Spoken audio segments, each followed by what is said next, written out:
1952 সালের শীতের শেষ দিক। ঢাকা শহরের অলিতে গলিতে তখন উত্তেজনা।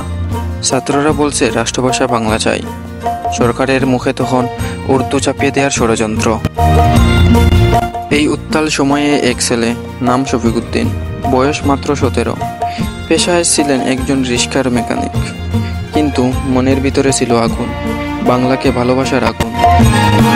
সাধারণ গরিব ঘরের ছেলের মতোই লেখাপড়া হয়নি বেশ একটা। শহরের কেউ তাকে চিনত না। তবু 21শে ফেব্রুয়ারির সকালবেলা শফিক সেই লাখো মানুষের মিছিলের ভিড়ে নিজের জায়গা ঠিকই করে নিতে পারলেন।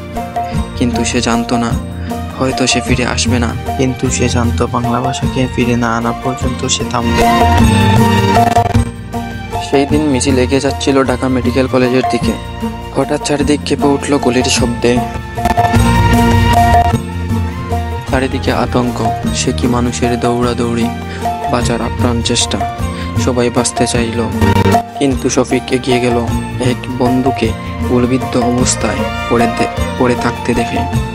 সে দৌড়ে গেল তাকে তুলতে, আর ঠিক তখনই একটি গুলি বিদ্ধ করল তার বুক। সেই দিন রাস্তায় পড়েছিল শফিকের নিথর দেহ।